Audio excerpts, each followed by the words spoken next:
चली जा रही है उम्र धीरे धीरे, चली जा रही है उम्र धीरे धीरे। पल पल आठों पहर धीरे धीरे, पल पल आठों पहर धीरे धीरे। चली जा रही है उम्र धीरे धीरे, चली जा रही है उम्र धीरे धीरे।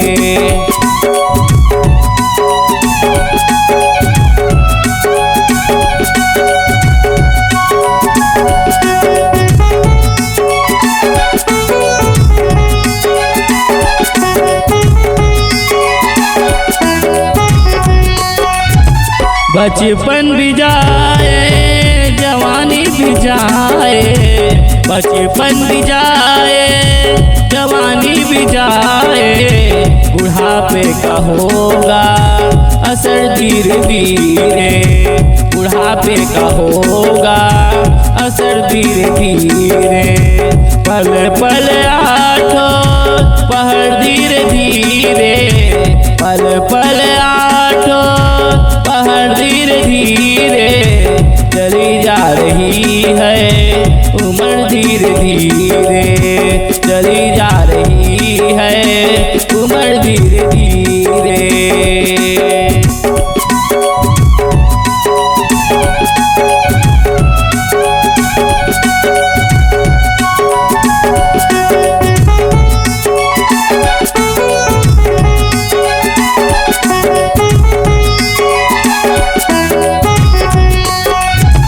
तेरे हाथ पाँव में बल ना रहेगा, तेरे हाथ पाँव में बल ना रहेगा। झुकेगी तुम्हारी कमर धीरे धीरे, झुकेगी तुम्हारी कमर धीरे धीरे। पल पल आठों पहर धीरे धीरे, पल पल आठों पहर धीरे धीरे। चली जा रही है उम्र धीरे धीरे, चली जा रही है उम्र धीरे धीरे।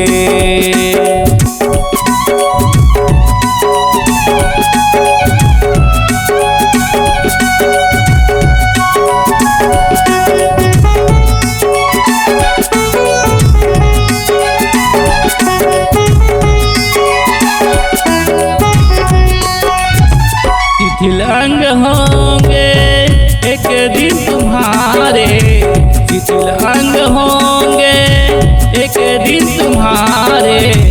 फिर मंद होगी नजर धीरे धीरे, फिर मंद होगी नजर धीरे धीरे।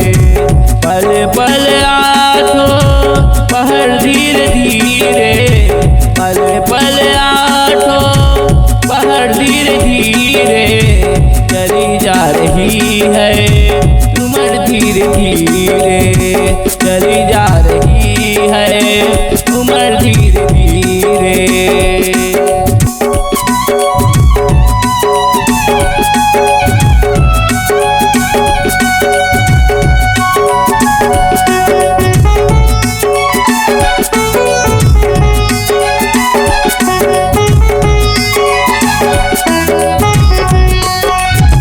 बुराई से मन को अपने हटा ले, बुराई से मन को अपने हटा ले।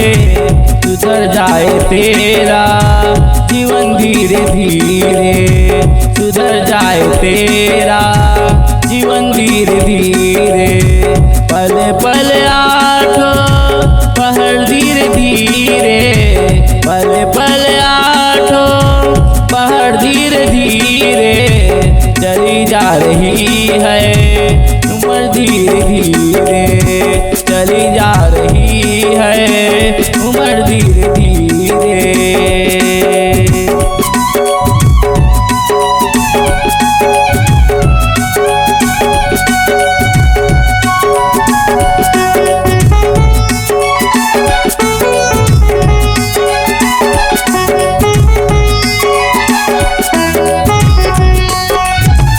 करते रहोगे भजन धीरे धीरे, करते रहोगे भजन धीरे धीरे, मिल जाएगा सजन धीरे धीरे, मिल जाएगा सजन धीरे धीरे।